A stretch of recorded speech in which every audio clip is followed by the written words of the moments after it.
폼페이오 미국 국무장관이 다음 주 평양에 갑니다. 4월, 5월, 7월에 이어 올 들어서만 네 번째인데요. 청와대는 어느 때보다 무게가 실린 방북이라고 기대감을 표시했습니다. 김윤정 기자입니다.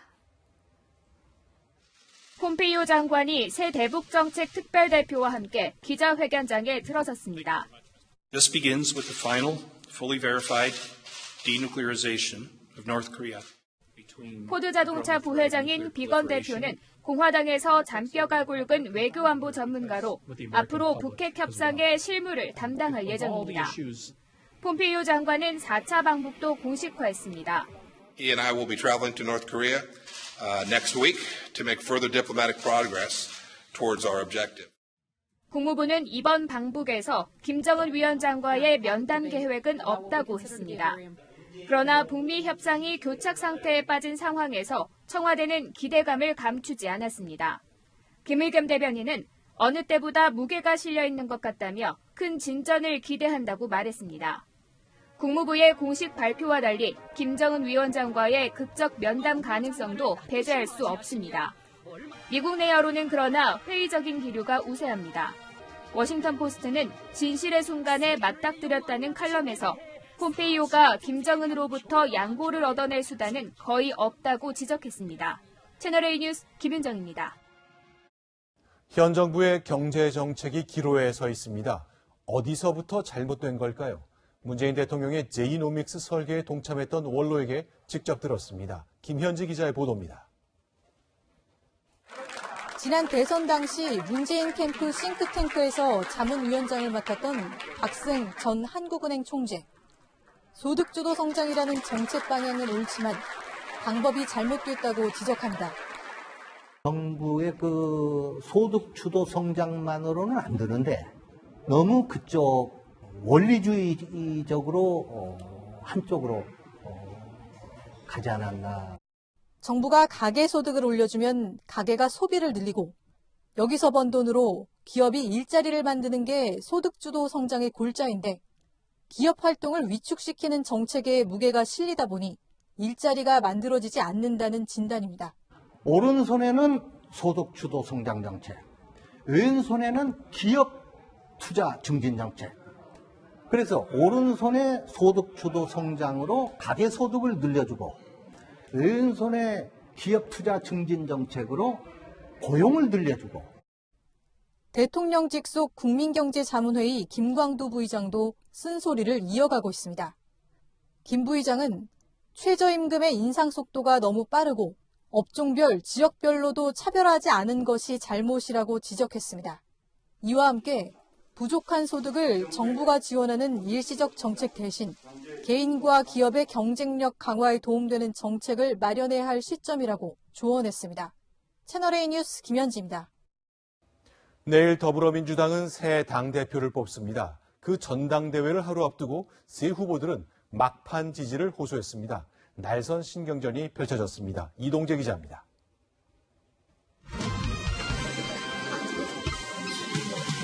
과거로 회귀할 것이냐, 미래로 나갈 것이냐. 경제 전당대회가 되어야 한다는 것이 이 시대 정신입니다. 합리적으로 잘 운영하는 것이 다음 당대표의 가장 큰 역할이라고. 더불어민주당 당권주자 3명이 1시간 간격으로 기자회견을 자처해 마지막 지지를 호소했습니다. 막판 신경전도 치열했습니다. 김진표, 이해찬 후보 간의 세력과 계보 싸움을 목도하고 있는 우리 대의원 동지들이 송영길을 선택해 주실 것이다.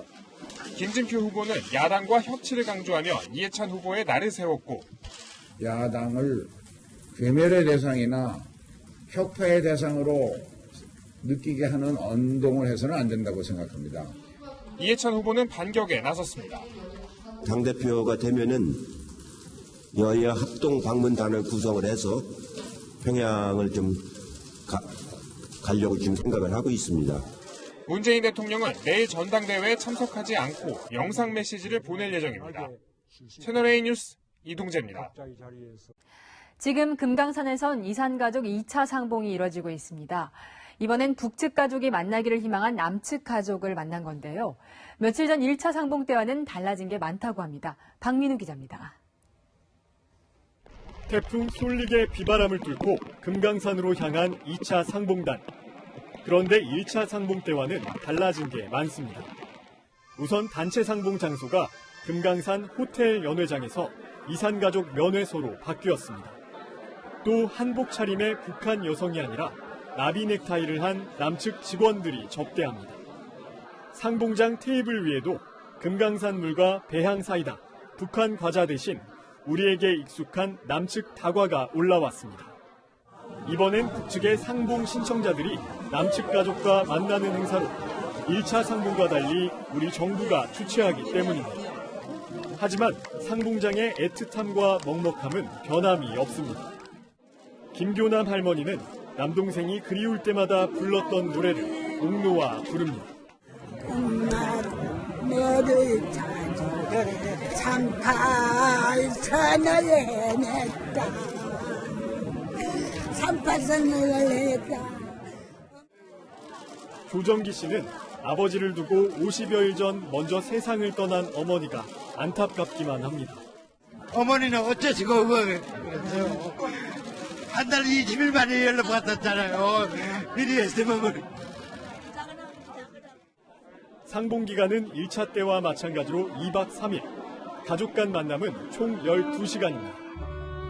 하지만 65년이란 세월의 공백을 메우기에는 턱없이 부족한 시간입니다. 채널A 뉴스 박민우입니다.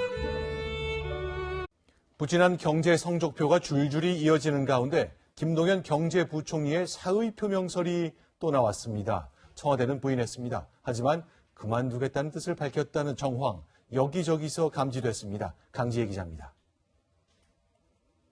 결과에 직을 건다는 결의로 임해줄 것을 당부합니다. 대통령의 재신임에도 김동연 부총리의 이 발언이 사의설의 발단이 됐습니다. 대통령께서 그 말씀하시기 전에 제가 이미 지금의 이런 상황에 대해서 책임을 져야 될 사람이 있다면 제가 책임을 져야 될 사람이라고 말씀을 드렸고요. 심각한 고용 지표가 나온 지난 주말 대책 마련을 위한 당정청 회의에서 김 부총리가 책임을 지고 사의를 표명했다는 겁니다. 김 부총리는 말을 아꼈습니다.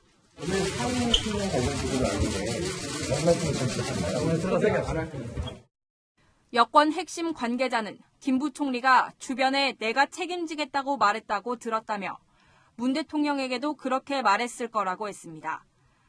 하지만 청와대는 문 대통령은 사의 표명을 보고받은 적이 없다고 부인했습니다. 청와대가 경제정책 기조에 변함이 없다는 점을 강조한 만큼 다음 주 예고된 개각에서도 김 부총리는 유임될 전망입니다. 채널A 뉴스 강지혜입니다.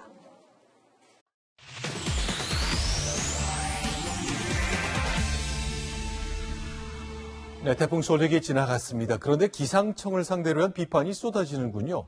짚을 건 짚어보자라는 건데 어떤 이유에서인지 따져보겠습니다. 오늘도 문화과학부 김종석 기자와 함께합니다. 안녕하세요. 근데 왜 비난이 쏟아지는 거죠? 조금 전에 리포터로도 좀 확인을 하셨듯이 오늘 전국의 학교와 유치원 8,600여 곳이 휴업을 했습니다. 태풍이 인구 2,400만 명이 밀집해 있는 서울 수도권을 강타한다는 예보에 전국이 초긴장 상태였는데요. 하지만 오늘 서울과 수도권에 내린 비의 양은 10mm 안팎이었습니다. 서울에서는 태풍이 지나갔는지를 체감하기 힘들 정도였는데요. 기상청의 예측이 빗나가면서 보시는 것처럼 인터넷 등에서는 기상청을 비판하는 여론이 하루 종일 들끓었습니다. 기상청 이렇게 설명하고 있습니다. 태풍 솔릭이 한반도 내륙에 큰 영향을 주지 않은 것에 대해 기상청은 해발 1950m의 한라산이 이 방패막 역할을 하면서 태풍의 위력이 줄어들었다.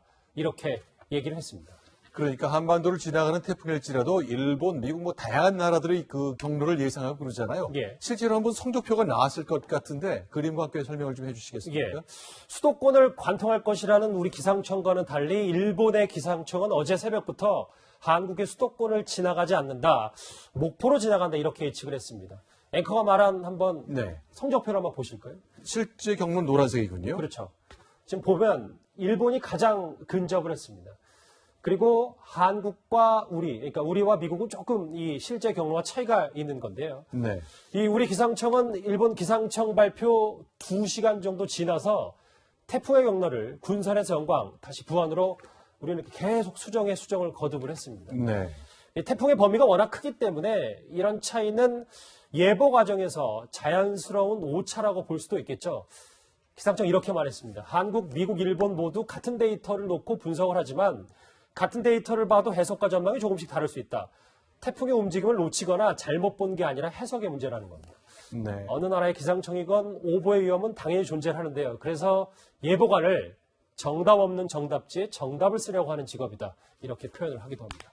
그런데 미국은 우리보다 더 틀렸기 때문에 그렇게 비난받을 상황은 아닌 것 같은데 그래도 인터넷 댓글들을 보면 꼬집는 대목이 있긴 있는 거죠. 그렇죠. 그래서 저희가 기상청의 변명이라고 해서 물음표를 좀 달아봤는데요.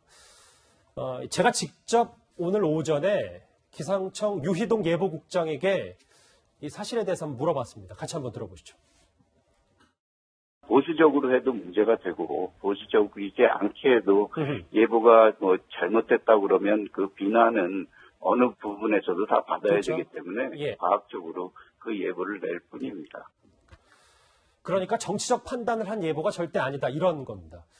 사실 큰 피해가 예상된다는 기상청의 발표 때문에 정부 당국이 선제적으로 대응한 결과 피해를 최소화할 수 있었던 건 맞습니다.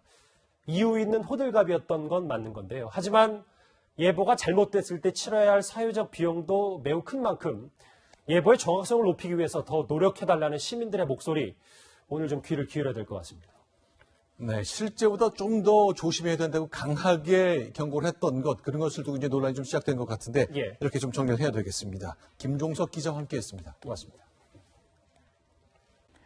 박근혜 전 대통령이 국정농단 사건 2심 재판에서 징역 25년을 선고받았습니다. 1심보다 1년이 늘어난 건데요. 그 이유를 성혜란 기자가 전해드립니다. 박근혜 전 대통령 형량이 늘어난 건 2심 재판부가 박 전 대통령과 이재용 삼성 부회장 사이에 묵시적 청탁이 있었다고 판단하면서 뇌물수수 혐의를 추가로 인정했기 때문입니다. 재판부는 두 사람이 삼성 경영권 승계 작업에 대한 인식을 공유하고 있었고 박 전 대통령은 이를 도와주는 대가로 삼성이 동계스포츠 영재센터에 16억 원을 지원하도록 했다고 판단했습니다. 이에 따라 재판부는 박 전 대통령이 받거나 요구한 뇌물 규모를 모두 245억 원으로 판단하고 징역 25년에 벌금 200억 원을 선고했습니다. 1심 형량에 비해 징역 1년과 벌금 20억 원이 늘어난 겁니다. 다만 이 돈이 박 전 대통령이 아닌 최순실 씨 등에게 간 점을 고려해 추징하지는 않았습니다. 박 전 대통령은 오늘도 법정에 나오지 않고 구치소에서 유영하 변호사와 함께 선고 결과를 확인했습니다. 최순실 씨와 안종범 전 대통령 경제수석은 2심에서 각각 징역 20년과 징역 5년을 선고받았습니다. 후3국 시대에 관심법이 21세기의 망령으로 되살아나서 앞으로 정치적인 사건에서 다시 이러한 고통을 겪게 될 것입니다.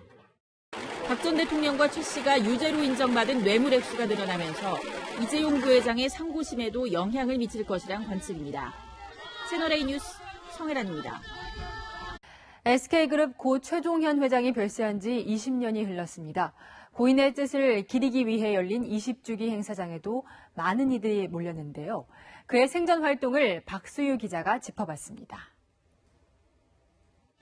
석유 한 방울 안 나는 대한민국을 무자원 산유국으로 만들고 CDM의 이동통신을 세계 최초로 상용화해 정보통신기술 강국의 기반을 닦은 고 최종현 SK 회장. 최 회장은 우리나라를 이끌 인재를 키우겠다는 신념에 사재를 들여 재단을 설립하고 가난한 청년들을 유학 보냈습니다.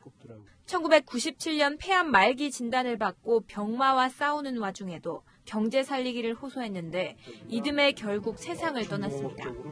오늘 고 최종현 회장의 타계 20주년을 맞아 열린 행사에는 고인의 뜻을 기리기 위한 이들의 발걸음이 끊이지 않았습니다. 이현재 전 경제부총리, 박관용 전 국회의장 등 정계 인사들의 방문도 이어졌습니다. 실제로 선 회장이 꿈꾸신 1등 국가를 만드는 주역이 바로 여러분들이시었고 앞으로도 계속 주역 역할을 한 번 더 가열차게 한번 해주시는 게 어떨까요? 미래는 도전하는 자가 만들어가는 것이라고 늘 강조해온 고 최종현 회장. 기업가 정신이 흔들리는 한국 경제의 현실에서 새삼 그를 떠올리게 되는 유입니다. 채널A 뉴스 박수입니다. 서울 남산자락에 있는 서울 애니메이션 센터입니다. 이 건물 한쪽 벽면에는 한자로 국토통일이라고 적혀 있는데요. 바로 박정희 전 대통령이 쓴 친필 비호인데 요즘 천덕꾸러기 신세가 됐습니다. 무슨 일인지 이민준 기자가 취재했습니다. 풀숲이 무성한 건물 한쪽 벽에 한자로 쓰인 글씨가 새겨져 있습니다. 건물 외벽에 있는 박정희 전 대통령의 휘호입니다. 국토통일이라고 쓴 글씨를 대리석에 새긴 건데요. 건물 철거를 앞두고 아직까지 보관할 장소를 찾지 못하고 있습니다. 오는 12월 재건축에 앞서 서울시가 문화재청과 국가기록원, 박정희 기념재단 등의 이전 보관을 타진했지만 모두 거절당했습니다.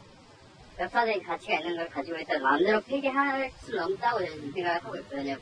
원칙적으로 50년이 지난 유물만 관리하는 문화재청은 소관 업무가 아니라고 선을 그었습니다. 문화재적 가치 이런 것도 중요하지만 일단은 좀 그 대통령 기록유산으로 볼 수가 있잖아요. 국가기록원은 문서가 아닌 비문 형식을 문제 삼았습니다. 대통령 휘호를 새긴 휘호석이잖아요. 그래서 이게 대통령 기록물의 범죄 중인 건지. 박정희 기념재단마저 기념관 리모델링 공사를 이유로 당장 보관하기 어렵다고 밝히면서 박 전 대통령의 휘호가 갈 곳을 잃은 상황입니다. 채널A 뉴스 이민준입니다. 흔히 보는 주사위지만 이런 정교한 형태는 불과 100년, 200년 전부터였습니다. 오래전 동물뼈로 만든 주사위는 특정한 면이 많이 나와서 공정을 기하기가 어려웠죠. 근대의 주사위도 완벽하게 공정하다고 말하기는 어려웠습니다. 이렇게 주사위조차도 공정함을 얻으려는 노력을 우리는 계속해 왔습니다. 공정한 시장 경쟁을 위해서 우리는 공정거래위원회를 만들었습니다. 독점하지 말아라, 부당 내부 거래하지 말아라, 하청업체 공정하게 대하라. 이런 건 어길 때 조사하고 과징금 매기고 검찰에 고발하는 막강한 칼을 지닌 것이 공정거래위원회죠. 그래서 경제검찰로 통했습니다. 최근에 공개된 공정거래위원회가 만들었다는 비밀 장부를 보면 하지만 허탈해집니다. 고령의 퇴직대를 대기업에 맡긴 뒤에 은퇴 후 3년을 안락하게 보내도록 만든 문서가 나왔습니다. 검찰의 공소장을 보면 1년 차의 연봉은 1억 9천만 원을 지급하라. 그리고 2년 차에는 2억 9천만 원을 줘라. 이런 식으로 연차별 연봉까지 공정거래위원회가 짜서 대기업에 내밀었습니다. 출근 안 해도 된다는 조건까지 붙여서 연봉 2억 원을 받도록 한 일도 있었습니다. 또 자녀의 취업을 요구하기도 했죠. 대기업 절대 거절하지 못했습니다. 영화 부당거래에는 이런 대사가 나옵니다. 호의가 계속되면은 그게 권리인 줄 알아요. 국민에게서 위임받은 막강한 권력을 누리다 보니 이쯤은 당연한 권리로 생각했던 걸까요? 게다가 부당한 일들이 조직적으로 이루어졌습니다. 대기업에게 평소 엄격한 잣대를 들이대던 공정위 소속 공직자 어느 한 명도 내부 고발의 휘슬을 분 적이 없습니다. 공정거래위원회에 붙은 공정이란 말, 이쯤 되면 민망할 정도입니다. 다음 주에는 공정거래위원회의 힘을 분산시키는 개편안이 발표됩니다. 주사위의 변신만도 못했다. 차라리 부당거래위원회가 아닌가, 이런 비난에서 이제는 벗어나야 할 때가 왔습니다. 광주 프로야구장 인근 주민들이 소음과 빛으로 피해를 봤다며 제기한 손해배상 소송에서 또다시 패소했습니다. 광주고법 민사일부는 광주 야구장 인근 아파트 주민 339명이 광주시와 기아 타이거즈 구단을 상대로 제기한 손해배상 청구 소송 항소심에서 주민들의 항소를 기각하고 원고 패소 판결을 내렸습니다. 재판부는 야구장 소음과 빛 정도가 기준을 벗어나지 않으며 주민들이 입주 당시 소음을 예상한 점 등을 들어 1심과 같은 판단을 했습니다. 오늘 낮 12시 8분쯤 전남 영암군 서오면 학산 축사입구에서 53살 여성 A씨와 이 여성의 32살 아들이 숨진 채 발견됐습니다. 숨진 A씨는 평소 축사 운영 문제를 놓고 60살 동거남과 자주 다퉜던 것으로 알려졌습니다. 경찰은 도주했던 동거남을 광주의 한 모텔에서 살해 혐의로 긴급 체포하고 정확한 사건 경위를 조사 중입니다. 70대 남성이 쏜 엽총에 목숨을 잃은 봉화군 공무원 2명의 연결식이 오늘 엄수됐습니다. 유가족들의 오열 속에 함께 일하던 동료들도 내내 고개를 들지 못했습니다. 배유미 기자입니다.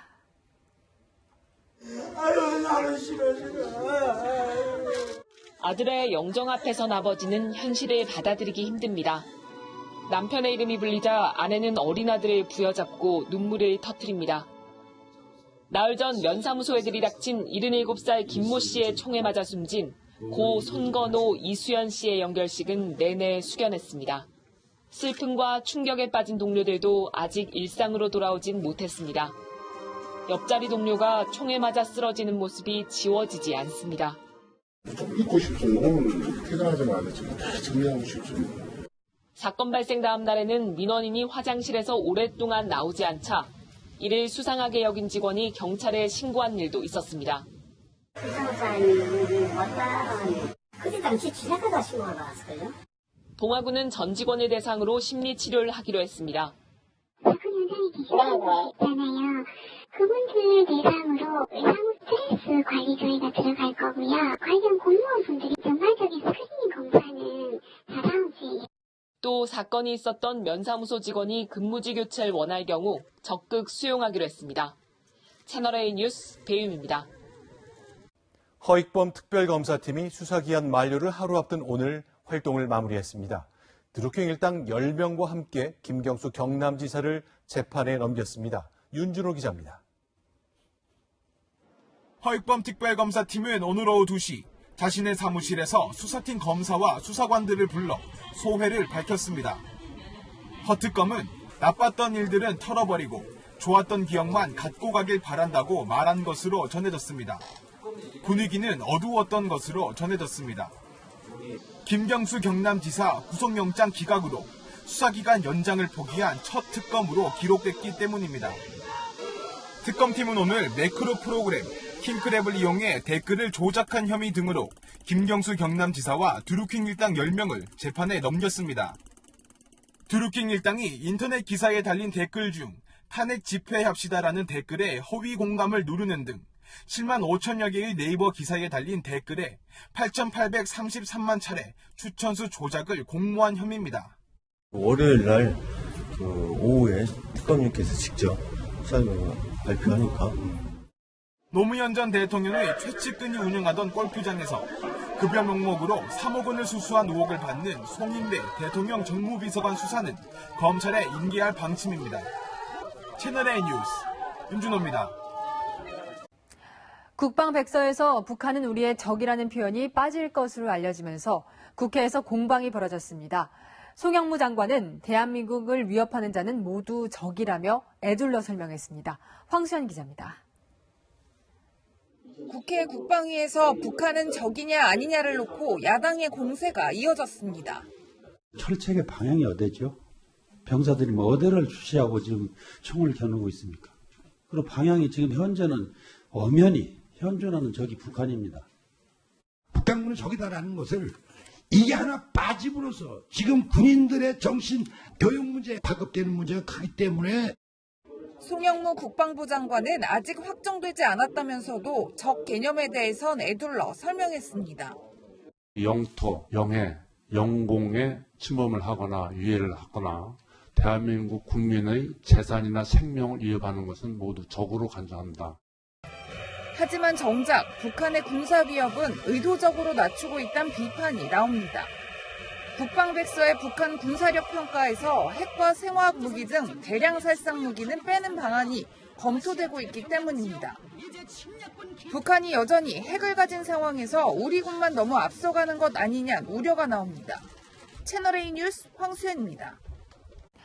정부가 북한 땅 개성에 남북 연락 사무소를 준비하면서 전기를 공급했었죠. 여기에 철강과 보일러 등 금지 품목 10억 원어치를 북한에 보낸 것으로 나타났습니다. 조아라 기자입니다. 지난 6월부터 개보수에 들어간 개성 남북 공동연락사무소. 1억 원 상당의 기름 80톤을 비롯해 발전기까지 들어갔습니다. 그런데 이것이 다가 아니었습니다. 철강과 구리, 보일러 등 10억 원어치 물자가 추가로 들어간 사실이 확인됐습니다. 모두 유엔이 대북 제재로 금지한 물품들입니다. 하지만 정부는 전혀 문제될 것이 없다는 입장입니다. 북한에게 어떠한 경제적 이익을 주는 것이 아니므로 이는 대북 제재의 목적을 훼손하지 않는 것으로 판단하고 있습니다. 주권까지 거론하며 미국의 양해는 필요 없다고 강조합니다. 그러면서 모든 준비는 끝났다며 이달 중 사무실 문을 열겠다고 밝혔습니다. 청와대 고위 관계자 역시 개소식 날짜를 확정 못하는 건 폼페이오와 시진핑 방북 등으로 북한이 여력이 없기 때문으로 미국과는 무관하다고 선을 그었습니다.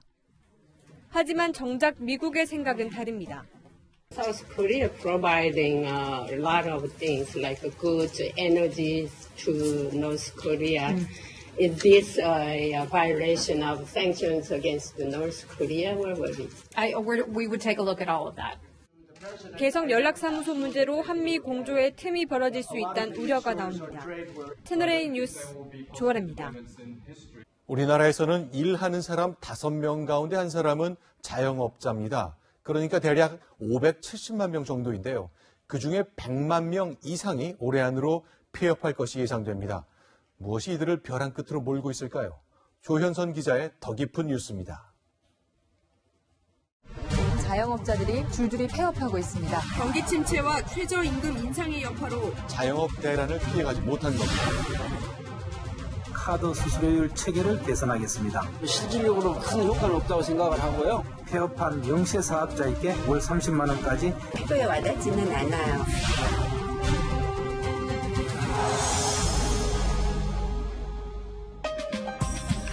지난 9일 문을 연 소상공인 119 민원센터. 줄폐업으로 생계가 위협받는 상황을 타개하기 위한 몸부림의 현장입니다. 소상공인이 아니야. 생계형 근로자지. 생존권 보장을 해서 나오는 거예요. 정부에서는 그냥 손을 놓고 있는 거 아니에요. 지난해 가을 아이스크림 가게를 연 이경태 씨. 4년 동안 3번째 업종에 도전할 만큼 순탄치 않았습니다. 중국적으로 재물 높으면서 20만 원, 30만 원 나오는 데서 뭐 80만 원 계속 떨어집니다. 친구가 이렇게 보고 그러면서 야, 아이스크림 이런 거 있는데 괜찮은 것 같은데 하면 안 되겠네.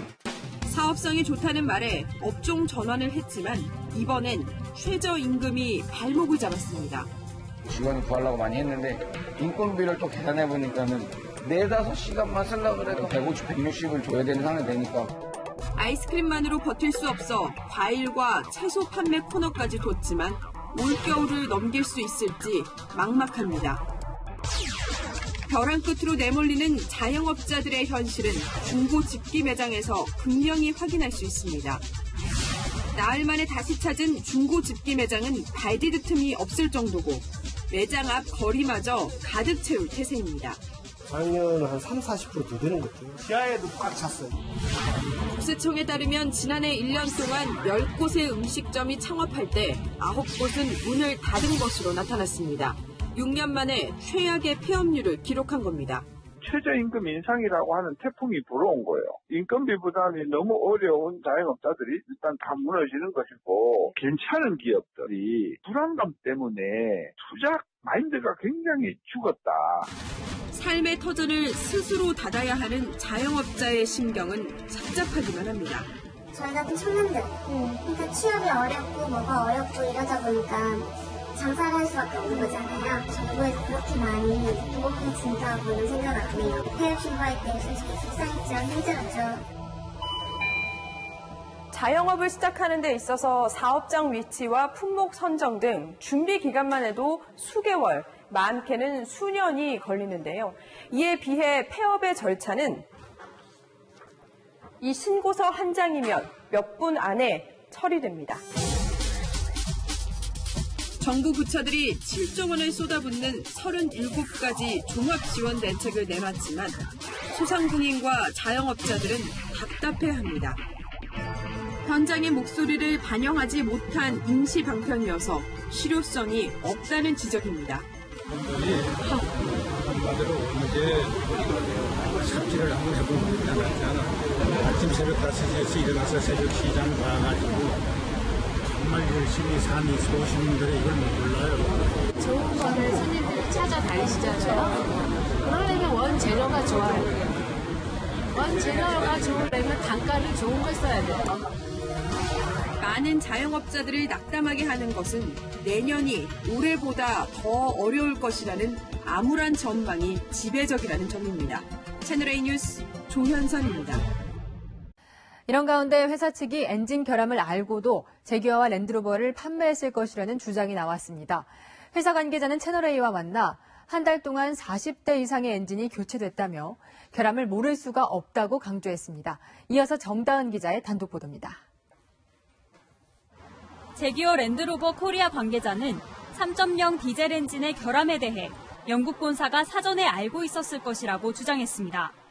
평균적으로 한 40대 정도는 올 최소한 40대 이상 엔진 교환을 했습니다. 엔진 한 대 가격이 약 2천만 원이기 때문에 한 달간 8억 원 이상이 지출되는 만큼 본사에서 엔진 꺼짐 결함을 모를 수가 없다는 겁니다. 그러면서 엔진 교체 자체는 영국 본사의 최종 승인을 받아야 한다고 언급했습니다. 본사에서 다 승인도 해줬고 다 공유가 됐기 때문에 엔진 결함이 있는 걸 알고 그냥 판매를 했을 겁니다. 또 영국 본사가 국내 판매 차량의 엔진 문제와 관련해 소극적으로 대처했다는 의혹도 제기했습니다. 그때 판매량이 그렇게 많지가 않았기 때문에 문제 발생한 것만 걸리면 그냥 해주는 거고 모르시면 그냥 그대로 지나가는 거고. 이와 관련해 제규어 랜드로버 코리아 측은 결함을 인지하고 판매했다는 주장은 사실과 다르다고 밝혔습니다. 채널A 뉴스 정다은입니다. 국토교통부 산하 자동차 안전연구원이 리콜 조치를 잠정 결론 내렸다는 내용 채널A가 단독 보도해드렸는데요. 국토부 산하 연구원이 자동차 회사 측이 엔진 결함 사실을 알고 있었다는 정황도 포착했습니다. 백승우 기자의 단독 보도입니다. 최근 자동차안전연구원은 제규어와 랜드로버 차량의 엔진 결함을 확인했습니다. 2010년 이후 생산된 차종의 3.0 디젤 엔진에서 지속적인 꺼짐 현상을 발견하고 리콜 조치가 필요하다고 판단한 겁니다. 자기 결함이라 보는데 자기네들은 이 결함 아니다. 빨리 이거 리콜 시켜라. 뭐 이런 쪽에 좀. 이런 가운데 3.0 디젤 엔진의 설계가 변경됐던 사실도 추가로 확인됐습니다. 문제가 있는 걸 인지했으니까 만약 뭐 설계 변경 작업이 됐든 뭐가 됐든 그 작업에 들어갈 수가 있었습니다. 인지를 하고 있었습니다. 회사 측이 엔진 결함 사실을 사전에 알고 있었다는 정황을 포착한 겁니다. 제규어 랜드로버 코리아 측은 구체적으로 언급할 수 없다며 국토교통부 조사에 성실하게 임하고 있다고 밝혔습니다. 자동차안전연구원은 이와 관련해 추가 조사를 벌인 뒤 엔진 결함 원인 등을 파악해 리콜 범위를 검토할 예정입니다. 채널A 뉴스 백수입니다. 태풍 솔릭에 이어 다음 태풍이 닥친다면 이름은 21호 태풍 제비가 될 겁니다. 아직 제비 소식은 없습니다. 다음 주엔 한풀 꺾인 더위가 계속됩니다. 김예지 기자입니다. 열대저기압이 대만 주변 해상에 자리 잡았습니다. 인터넷상에선 이 열대저기압이 솔릭에 이어 발달하는 태풍이라는 주장이 나오면서 제21호 태풍의 이름인 제비가 하루 종일 실시간 검색어 상위권을 차지했습니다. 하지만 기상청은 이 열대저기압이 태풍으로 발달할 가능성은 크지 않다고 밝혔습니다. 대신 한반도를 기다리는 건 또 한 번의 무더위입니다. 서울의 낮 최고 기온이 내일과 모레 각각 30도와 31도를 기록하는 데 이어 다음 주엔 32도까지 오르면서 무더위가 또다시 기승을 부릴 것으로 보입니다. 경기와 충청, 영남 등 일부 지역은 다음 주 낮 최고 기온이 33도까지 치솟으며 폭염주의보가 발효될 가능성도 있습니다. 올여름 대폭염의 두 주역인 북태평양 고기압과 티베트 고기압이 아직도 건재하기 때문입니다. 폭염의 피크를 나타냈던 때보다는 세력이 많이 약해졌지만 9월 상순까지는 좀 세력을 유지할 것으로 저희가 전망을 하고 있고요. 6년 만에 태풍이 다녀갔지만 당분간 더위를 피할 수는 없을 것으로 보입니다. 채널A 뉴스 김예지입니다. 태풍 상륙에 대비해서 전국에서 유치원과 학교 8,600곳이 오늘 하루 문을 닫았습니다. 안전을 위한 조치였죠. 하지만 갑작스런 휴업 결정에 맞벌이 부부 가운데 일부는 진땀을 흘렸습니다. 조영민 기자가 취재했습니다. 5살, 7살 두 남매를 키우는 워킹맘 이승현 씨는 오늘 아침 당황할 수밖에 없었습니다. 원래 8시 4분에 차가 오는데 10분까지 기다렸다가 좀 이상해서 전화해보니까 휴원이라고 그러더라고요. 전날 저녁 올라온 유치원 공지글을 뒤늦게 확인한 겁니다. 알림장 어플에 19호 태풍 쏠릭 때문에 갑작스럽게 휴원이 결정됐다고. 맞벌이이다 보니 갑작스런 휴업령에 아이들을 맡길 곳을 못 찾았고 결국 직장에 급하게 휴가를 낸 뒤 일거리를 가지고 집으로 돌아왔습니다. 유아들 안전을 위한 거니까 꼭 필요하다고는 보는데 좀 너무 그 전날 저녁에 갑자기 알게 되어가지고 좀 그 점이. 아내를 직장에 보내고 오늘 하루 아이들을 돌본 이모 씨도 비슷한 처지입니다. 직장에서 휴가를 갑자기 낸다고 하면은 눈치 보이고 이런 게 있으니까 갑자기 휴교령을 내리니까 이게 좀 당황할 수밖에 없겠더라고요. 각종 온라인 커뮤니티에도 갑작스런 휴업령에 진땀을 뺀 부모들의 하소연이 눈길을 끌었습니다. 아이를 대신 돌봐주는 공공서비스 확대와 눈치 보지 않고 휴가 낼 수 있는 사회 분위기가 필요하다는 목소리가 높았습니다. 채널A 뉴스 조영민입니다. 피해가 예상보다는 작았다지만 제주와 전남에서는 1명이 실종되고 2명이 다쳤습니다. 양식장과 과수 농가에도 피해가 있었습니다. 공국진 기자입니다. 파도가 강풍을 타고 방파제에 부딪힙니다. 어제 오후 3시쯤 고길도에 순간 초속 32m의 강풍이 불면서 방파제 40m가 군대와 함께 무너졌습니다. 전복 양식장도 강풍이 해안까지 떠밀려와 부서졌습니다. 절반 정도는 파손이 된 거로 수리를 해야 될 것 같은 느낌이 듭니다. 방파가 대강 한 300~400칸은 될 것 같고요. 진도에선 버스 정류장이 맥없이 주저앉았고 고흥에선 아파트 담벼락이 무너져 16살 고등학생이 다쳤습니다. 과수농가의 피해도 이어졌습니다. 이 배밭은 추석을 앞두고 조만간 수확할 예정이었는데요. 하지만 태풍 때문에 열매가 떨어지면서 모두 못 쓰게 됐습니다. 10일만 수확을 할 건데 자식같이 돌봤는데 이렇게 낙과가 돼버리니까 참 서글프죠. 제주에선 23살 여성 이모 씨가 파도에 휩쓸려 실종돼 사흘째 수색 중입니다. 19호 태풍 쏠릭으로 1명이 실종되고 2명이 다쳤습니다. 침수 등으로 이재민 40여 명도 발생했지만 현재는 대부분 집으로 돌아갔습니다. 지난 7월 초 집중호우 때보다 인명피해는 오히려 적었고 2000년대 들어 한반도를 관통한 태풍 중에도 가장 적은 인명피해를 기록했습니다. 태풍 세력이 급격히 약화된 데다 정부와 지자체가 일찌감치 비상근무에 돌입하는 등 피해 예방을 적극 알린 게 주요했다는 평가가 나옵니다. 채널A 뉴스 공진입니다. 여러분 안녕하십니까? 며칠간 위세를 떨쳤던 태풍 쏠릭이 오늘 오전 한반도를 완전히 빠져나갔습니다. 다행히 예상보다 피해가 적었습니다. 하지만 쏠릭의 영향으로 일부 지역에는 국지성 호우가 내리고 있습니다. 강원도 강릉으로 가보겠습니다. 이은우 기자, 강릉은 아직 영향권 안에 있습니까? 네, 태풍은 오늘 오전 이곳 강릉을 지나 동해상으로 빠져나갔지만 제가 있는 이 해변을 포함해 강원 영동 지역엔 아직까지 강한 바람이 부는 곳이 많습니다. 내일 오전까지는 태풍의 영향을 받을 것으로 보입니다. 강원도와 동해 전 해상에 발효됐던 태풍경보는 해제됐습니다. 전국적으로 태풍특보는 동해 먼바다에만 발효된 상태입니다. 어젯밤 11시 전남 목포에 상륙했던 태풍 쏠릭은 충북 충주를 거쳐 오늘 오전 11시 이곳 강릉을 마지막으로 12시간 만에 한반도를 관통했습니다. 내륙으로 올라오면서 소형급 태풍으로 세력이 약해진 터라 당초 예상보다는 큰 피해가 없었습니다. 하지만 속초, 양양 등 태풍 뒷부분의 영향권에 있는 지역엔 오늘 밤까지 120mm의 비가 더 내릴 것으로 보여 아직은 긴장의 끈을 놓지 말아야 할 것으로 보입니다. 하늘길은 다시 풀려서 전국 15개의 공항이 모두 정상 운영되고 있습니다. 태풍 쏠릭은 내일 오전 9시쯤 일본 해상에서 수명을 다할 걸로 예측됩니다.